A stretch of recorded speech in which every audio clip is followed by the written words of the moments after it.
Power plant में काम करने वाले सभी लोगों का boiler interview Q&A series part 2 में आपका बहुत बहुत स्वागत है। जैसा कि पार्ट 1 में जो मैंने क्वेश्चन आंसर बताए थे, मुझे बहुत से लोगों ने बताया कि वो एग्जैक्ट क्वेश्चन उन लोगों से इंटरव्यू में पूछे गए थे। तो चलिए इसी सीरीज को आगे बढ़ाते हैं।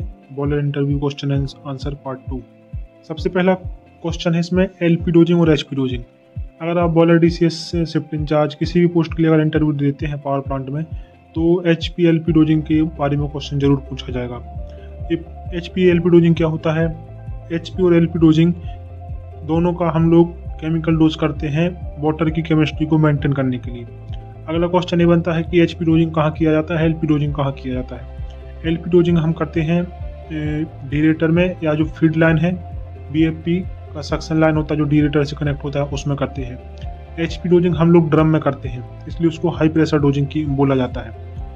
अब नेक्स्ट क्वेश्चन बनता है कि HP डोजिंग के लिए कौन सा केमिकल यूज़ करते हैं और LP डोजिंग के लिए कौन सा केमिकल यूज़ करते हैं और उसका फॉर्मूला कौन सा है।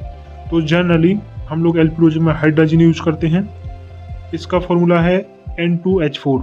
और HP डोजिंग में हम लोग ट्राइसोडियम फॉस्फेट लगभग हर जगह यूज होता है, इसका फॉर्मूला है Na3PO4। नेक्स्ट क्वेश्चन बनता है हमारा LP-HP डोजिंग पर कि जो रिएक्शन होता है हाइड्रोजन का वो ऑक्सीजन के साथ कैसे होता है। तो N2H4 रिएक्ट करता है O2 से, तो 2H2O जो कि वाटर है और प्लस N2 जो नाइट्रोजन गैस बनती है। तो ये LP डोजिंग में जो हम लोग हाइड्रोजन यूज़ करते हैं उसका कुछ वेस्ट ऐसा कुछ नहीं होता जो हमारे वाटर की केमिस्ट्री को और बिगाड़े। ट्राइसोडियम फॉस्फेट हम लोग यूज़ करते हैं HP डोजिंग में, तो इसका फॉर्मूला होता है Na3PO4। यह जो HP डोजिंग का मेन पर्पस होता है, जो हमारा कैटायन होते हैं जो Ca+ होता है और Mg+ होता है, मेनली कैल्शियम और मैग्नीशियम के जो वो आयन होते हैं उससे रिएक्शन करके उसको स्लज में कन्वर्ट कर देता है। अगर हम ट्राइसोडियम फॉस्फेट नहीं डालेंगे तो वह हार्ड स्केल के फॉर्म में हमारे फीड वाटर सर्किट में जमा हो जाएगा। इसलिए जब हम ट्राइसोडियम फॉस्फेट डालते हैं तो स्लज के फॉर्म में उसको हम लोग फिर CVD के थ्रू निकाल लेते हैं। इसमें टिपिकल पैरामीटर पूछते हैं कि हाइड्रोजन कितना डोज करते हैं, फॉस्फेट कितना डोज करते हैं ड्रम में। तो हाइड्रोजन लगभग हम 200 ppm तक यूज़ करते हैं और फॉस्फेट करते हैं 5 से 10 ppm तक। और pH कितना होता है, वह होता है 9.0 से 9.2 ड्रम का। और डिजोल्व ऑक्सीजन कितना मेंटेन करते हैं, तो 0.005 तक हमारा डिजोल्व ऑक्सीजन को हम लोग कम कर देते हैं। दूसरा क्वेश्चन है बॉयलर ट्रिप इंटरलॉक। यह बहुत ही कॉमन क्वेश्चन है, क्योंकि अगर आप बॉयलर DCS पे काम करते हैं तो ये जरूर हम लोगों को पता होना चाहिए कि बॉयलर किन कारणों से ट्रिप हो सकता है। यह पूरे बॉयलर का इंटरलॉक नहीं है, यह है बॉयलर का ट्रिप। बॉयलर किस इंटरलॉक पर ट्रिपिंग दी होती है बॉयलर की। देखो, सबसे पहला तो है हमारा लो ड्रम लेवल पे जैसे हम लोगों का ट्रिपिंग होता है। हाई ड्रम लेवल पर ट्रिपिंग होता है। फर्नेस प्रेशर पॉजिटिव चला जाए तो उस पर ट्रिपिंग होता है। फर्नेस प्रेशर नेगेटिव पर ट्रिपिंग होता है। फ्लेम फेलियर पर ट्रिपिंग होता है, जो बड़े बॉयलर होते हैं, जो PF बॉयलर होते हैं, फ्लेम फेलियर पर ट्रिप होता है। बेड टेम्परेचर हमारा 950 डिग्री सेल्सियस तक चला जाए तो उस पर बॉयलर ट्रिपिंग होता है। उस पर जो पर्टिकुलर DCF ट्रिप होता है उस कंपार्टमेंट का, ESP और ID फैन। अगर ID फैन ट्रिप हो जाए तो हमारा बॉयलर ट्रिप हो जाता है। PF फैन ट्रिप हो जाए तो बॉयलर ट्रिप हो जाता है। यहाँ मैं बात कर रहा हूँ सिंगल, जहाँ पर हम लोग सिंगल फैन यूज़ करते हैं। जैसे कहीं कहीं 2 फैन होते हैं, 2 ID 2 PA 2 FD stand by में होते हैं। लेकिन अगर जिस जगह पर सिंगल फैन है तो उस जगह पर अगर एक भी फैन फेल हुआ, जैसे ID ट्रिप हुआ तो बॉयलर ट्रिप हो जाएगा, FD ट्रिप हुआ तो बॉयलर ट्रिप हो जाएगा, PA ट्रिप हुआ तो बॉयलर ट्रिप हो जाएगा। सिंगल फैन ऑपरेशन का वही बताया है। Furnace purge interlock before light up, ये जो हमारा पर्जिंग देते हैं लाइट अप के पहले, ताकि जो हमारा कम्बस्टिबल मटेरियल है वो रिमूव हो जाए, जो CO वगैरह है।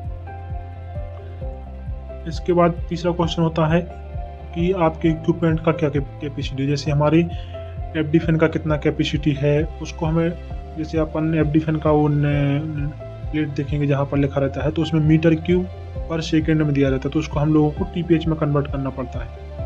जैसे FD फैन का लगभग मैंने ऐसे दे दिया है, इतना कैपेसिटी होता नहीं है। जैसे FD फैन का 75 से 80 TPH है, ID का 80 से 85 TPH है, PA का 20 से 25 TPH है। आपको अपने प्लांट का पता होना चाहिए कि कितना TPH का है। और इसी में पूछ लेते हैं कि बंकर का कैपेसिटी कितना है, कहीं 60 टन होता है, कहीं 100, कहीं 200 ton, plant to plant vary करता है।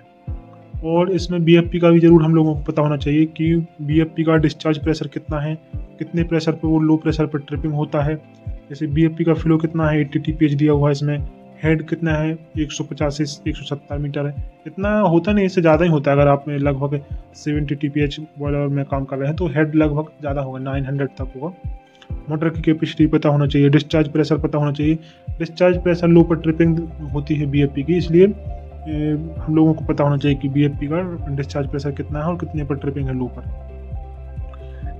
आई डिफेन एक क्वेश्चन पूछते हैं कि जो आई डिफेन होता है वो एफ डिफेन से उसकी कैपेसिटी ज़्यादा क्यों होती है? क्योंकि जितना हम लोग एयर दे रहे हैं उसके बाद उसमें कोल जलेगा तो कोल से भी गैस निकलेंगी, तो उसको बाहर निकालने के लिए हम लोगों को बड़ी कैपेसिटी की फैन की ज़रूरत पड़ती है। पीए फैन का प्रेशर कितना मेंटेन करते हैं? हेडर प्रेशर लगभग 1100 mmWc तक मेंटेन करते हैं, 1100 से 1200 तक। प्लांट टू प्लांट वेरी करता है, जैसे कहीं कहीं कोल लाइन है, अगर वो पीए लाइन अगर बार बार जाम हो रही तो 1300-1400 तक भी मेंटेन करते हैं पीए हेडर प्रेशर। चौथा क्वेश्चन है जो लगभग जिन लोगों ने इंटरव्यू दिया सभी को पता है कि ये क्वेश्चन हर जगह पूछा जाता है कि drum level single versus 3 element में क्या डिफरेंस है। तो जो सिंगल एलिमेंट होता है वह होता है केवल ड्रम लेवल को मेजर करता है, और जब हम बॉयलर लाइट अप करते हैं तो जब तक हमारी बॉयलर का 40% लोड नहीं आ जाता तब तक हम लोग सिंगल एलिमेंट में सिलेक्ट करके चलाते हैं। जो हमारा टीसीवी है एफसीवी है, फीड कंट्रोल वाल्व, वो जो ड्रम लेवल को सेट पॉइंट को सिंगल एलिमेंट में रखते हैं हम लोग।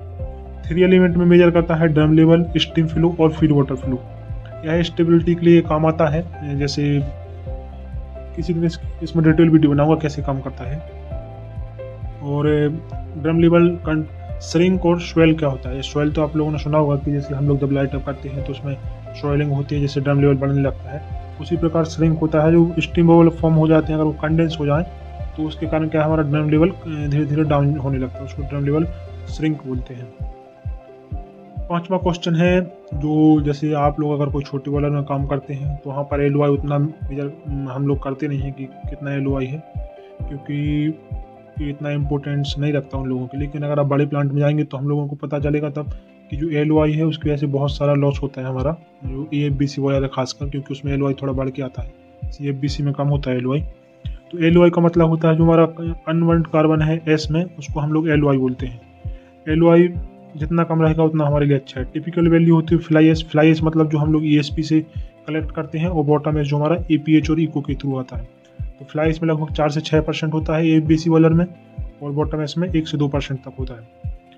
इसमें एलओआई का क्या कारण है, उसको कैसे मिनिमाइज कर सकते हैं, ये जरूर क्वेश्चन पूछा जाएगा, क्योंकि आप डेस्क पे बैठे हैं तो आपको पता होना चाहिए कि हम कितना बेटर इफिशिएंसी के साथ बॉयलर चला सकें। लो एयर फ्यूल रेशियो, अगर हमारा एयर फ्यूल रेशियो कम है, आप कम O2 करके चला रहे हैं तो उसकी वजह से हमारा एलओआई बढ़ के आएगा। अगर कोल ज़्यादा फाइन है तो उसकी वजह से भी एलओआई आएगा, क्योंकि जो फाइन पार्टिकल है कोल के वो जल नहीं पाएंगे और फ्लू गैस के साथ कैरी हो जाएंगे और फ्लाई एस में आएंगे। लो बेड टेम्परेचर के कारण भी हाई एलओआई आता है, क्योंकि जो हम लोगों को ट्रिपल टी प्रॉपर नहीं मिल पाता, जैसे टाइम, टेम्परेचर और टर्बुलेंस। तो टाइम नहीं मिल पाता, टेम्परेचर नहीं मिल पाता जलने के लिए, तो उसके कारण भी एलओआई ज़्यादा आता है। चोक्ड एयर नोजल, अगर एयर नोजल चोक है तो उस जगह पर प्रॉपर एयर नहीं मिलेगी, बेड फ्लूइडाइज नहीं होगा, उसकी वजह से हमारा एलओआई ज़्यादा आएगा। तो इसको मिनिमाइज कैसे कर सकते हैं?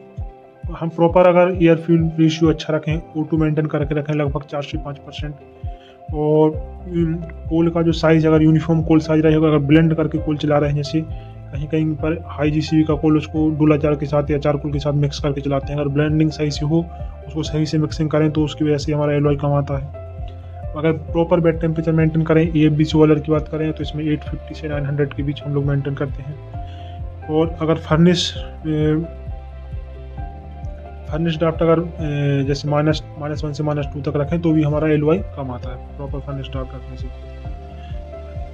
इसमें क्या है, एलओआई हाई क्यों आता है फ्लाई एस में, बॉटम एस में क्यों कम होता है? तो फ्लाई एस में क्या होता है, जो हमारा फाइन पार्टिकल है वो कैरी हो जाते हैं फ्लू गैस के साथ, इसलिए फ्लाई एस में ज़्यादा एलओआई आता है और बॉटम एस में कम आता है।